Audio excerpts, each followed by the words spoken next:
Ngosata mahle siqhubeka neluhlelo lethu njengoba ke sivedile nasiqala lona luhlelo ukuthi sitawuxoxisana nacabangile Dlamini loqhamuka eSwatini National Provident Fund ngeluhlelo noma ke icampaign le bayisukumisile lebitwa ngecathatha sikuwe bahamba ke bahambisa imilayeto lemicoka ngayo eSwatini National Provident Fund bakhulumisana nemakhasimende abo ekuthenini imisebenzi labayendako nibebede imibuto leningakhoni kuphenduleka kuyo lokukhulu ke labakwenda ukuthi beta kuwe basusa ke nanakusokola la ukhanza ukuthi emakhasimende abanako ekuthenini sekufuna ahambe indlela letinze kuyawuthola imininingwane etsite noma ke kuva nje information letsite ngaleyo business labasebenzisana nayo roadshow ke lelandzelako ibheka khona esiphofaneni kuleli viki lelisetulu la khona ENPF nakhona utabe yabuka ema services la khona lafaka ekhathi bo KYC updates kuthi ubhalisa kanjani registration and claim assistance nekwakuthi nje vele ema products lafakana nesizumbulu ingungu siphephelo ne ENPF application lekhona etingcingweni ne member portal yabo vele kusebenza kanjani cabangele Dlamini nathi elihlelweni tasichazela kabantu Nkosi siyakwemukela elihlelweni kunjani Nkosi Siyabonga kakhulu siyabingelela nakubalali emakhaya asikhulume ngacathatha sikuwe usaniphekhele yena nje ukuthi ngabe vele sikhuluma ngani Okay cathatha sikuwe lihlelo lesilisebenzako silidlela ndvongene kakhulu siyingapha nesiyaye sibukele lokuthi masisebenta kube nana kulesikubita ngesi continuous improvement njalo sho ukuthi kulomnyaka ke sithethe nje sicubulo lesikhulu sidlela ndvongene ukuthi sitawuphuma ema-ofisini sivakashele emalunga ethu lapho akhona emimangweni ikakhulu kunayo imimango lokukhanza ukuthi side vele naleli office la kaDlela Ndvongeni kuleyo ndzawo so sihambele emalunga nasifika le sithatha le-office njengoba linjalo siphuma sisonke siphuma ngetindlela letimbili kuphuma i-exco yethu ihambisana naye CEO mayifika kulendzawo njengoba nyalo nje siye esiphofaneni kulo lesihlanu lesiya kuye nangemgcibelo masifika esiphofaneni i-exco na CEO bavakashela abaqashi baleyo ndzawo nemaciniselo akhona nabavakashela abaqashi bafike kubavusela kahle ikakhulu nababaqashi labasibambisa kahle kakhulu ekukwelekeni lidlela Ndvongeni balibuyise kithi kuba appreciate nje ukuthi siyababona siyafuna futhi lokuthi bati ukuthi siyakubona lokukhulu lokusibambisa labasentela kona bese ke kuba neteam yesibili iteam yesibili iphuma edolobheni ke yona la ifike khona engage nawo onke emalunga elidlela Ndvongeni njengoba uchazile konke nakulothu ukuthola na ufike officeini la kaDlela Ndvongeni utawufika ukuthole nafika esayithini yethu esiphofaneni ngifala ukuthi sigcizelele ke ngidawuthi lama dates kulenyanga leseduli inyanga yengci mhla tinga-21 namhla tinga-22 that's the 21st and 22nd of August itawendeka konke lokushoko nanifika i-exco ivakashela abaqashi onke lamabandla lenawo atawufika asebente akhulumisane nemalunga enu kunjalo asiqhubeke ke indzaba lenkulu lengiyibona kona ngifunza lana ukuthi ama key services lendabe no offeration indzaba ya KYC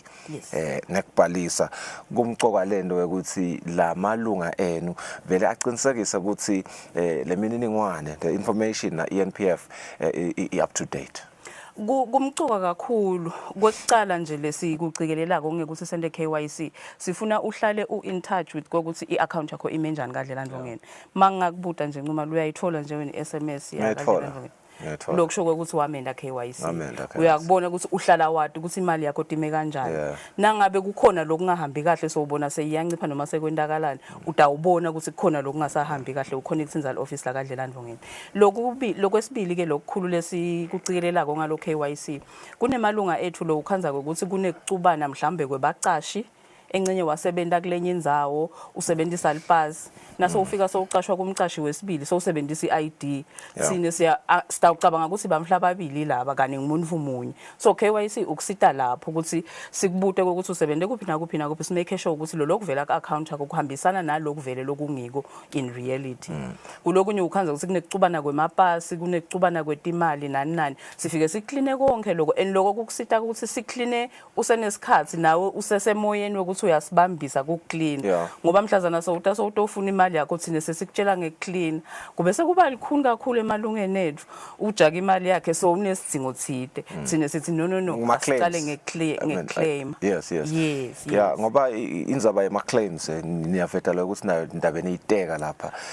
indzaba lenkulu ke lena ngoba siyadwe ukuthi akhona lama issues la common ikakhulu emalungeni enu uma atama kona access lawo ma benefits lawo ngiyajabulela ukuthi uyayiaddressa ngifuna lokuva ukuthi uyangithemba yini ukuthi ngiyayitfola le message njalo na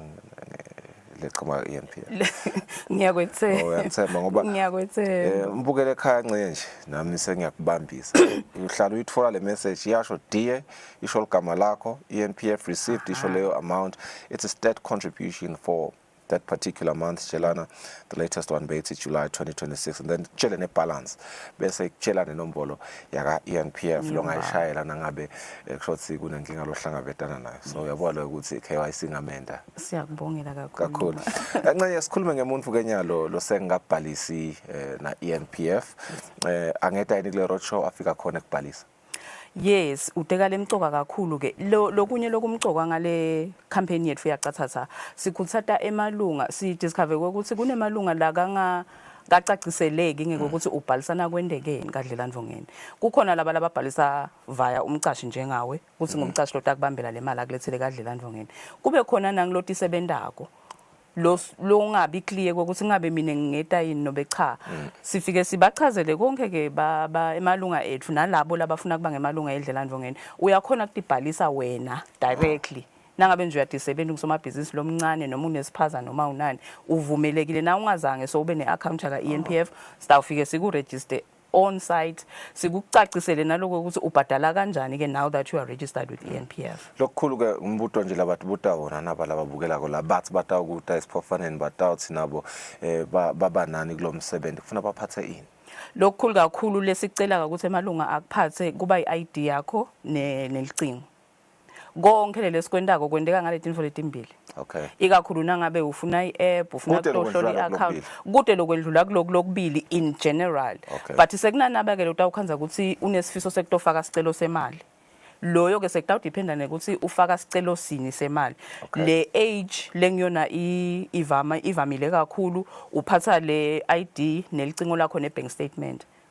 But nangabe ukhanze ukuthi na le bank app unayo la cingweni lakho sitakusita ngalona lolo licingo ukuthi uthole le statements zakho yes nayo ke impucuko yes isita lapho otherwise kulo lokunye ukhanza ukuthi khona lo ofuna claim ifuneral mhlawumbe siyayisithi kabathinsel office ngoba sekuningana lo takudzinga lapho na utofuna claim noma so utocheck imali yababo wakho lo washona utawudzinga tinshwana letiningi lapho but abafike ngaloko lokuthi sende emalanga lamabili sendele lo ukuthi na ufike namuhla sakuchazela ukuthi kufuneka nanako ukhona kubuya ngakusasa ngifuna sikhulume ngalama products endabe niwakhangisa lapha la fire cards sizumbulu yafaka ingungu nesiphephelo encenye nale application nale member osicocele kabani ngakho sizumbulu ngicale ngesizumbulu kunayo imali le uthi nangabe mhlawumbe unebonus nakuphela umnyaka ude uyifake ibe lithandana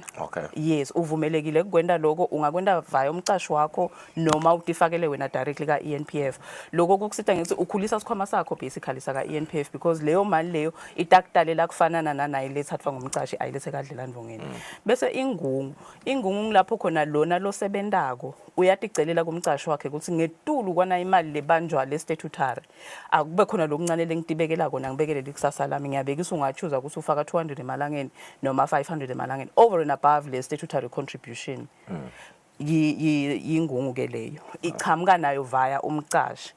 bese ke sekuba siphephelo ke funeral plan leyo yi-insurance nje lidlelani Mvongeni la yalithathela onke emalunga ala kude wena lokubhadalako ulunga la kaDlelani Mvongeni you are just covered by being a member of ENPF you are covered kule funeral cover yethu lapho khona nangabe sokwendekile sokushona ulunga lethu umndeni wakho utawukhona ukuthi utoclaim imali le nganga 7500 emalangeni ukuze batolekeleleka naba ndumsebenzi wemgcwabo nangabe kuyi accidental death siyayitablisha le mali kube 15,000 bese ke siba nayo iApp yethu ke ikusita ukuthi basically uhamba nale Dlelani Mvongeni lakho la cingweni lakho uyakhona ukubona i-account yakho na ufuna ukufaka i-claim yakho uyakhona kuyifaka ikona la kule app noma ngabe ine-nominator nangabe ufuna ukunominate ukuthi naso uhambile emhlabeni imali yakho iye kubani uyakhona ukwenza la app kune-feature ke lesingedile recently lemcoka kakhulu la khona njengoba ngisho ukuthi sizumbulu sinengungu ungakhona nje namhla ungena ku-app utibukele ukuthi na ufuna ukufaka ingungu ya 200 emalangeni ngiyabekisa kune-calculator lapha letakutshela ukuthi in 5 years time imali yakho itabe ingakanani in 10 years time itobe ingakanani imali yakho so mahle kakhulu ema-features lesitanawo ukubalaleli cabangele isikhathi sethu sesilimele in under 30 seconds lo ngafuna kusho nje sesithi bantu labahlala esiphofaneni kwanyalo ngoba vele niyakubo xenye nemaswati onke nisachubekana lo hlelo lwacathatha sikuwe bantu basesiphofaneni nemacenselo siyanimema ukuthi velani emadeskini ethu akadlelani Mvongeni ngalesihlanu mhla ka-21 August sidabe sikanekise lapha kule MA complex esiphofaneni bese ngemgcibelo sidabe sikanekise renkini ngoba sifuna kusonzela kubo bantu siyanikhuthata kakhulu ukuthi velani uphatha i-ID uphatha licingo lwakho utawuthola konke lokutholakala ehhovisini lakadlelani Mvongeni sithi cathatha sikuwe Dlamini okunene siyabonga isikhathi sakho lomhla ekuseni cabangele Dlamini chamuka khona ka ENPF qathatha batawube bakuwe ngaloke luhlelo lwabo bang ENPF esiphofaneni sitawubahlala emarket sitawubuya sicocisane nalaba chamuka ka Tourism Authority hlala nathi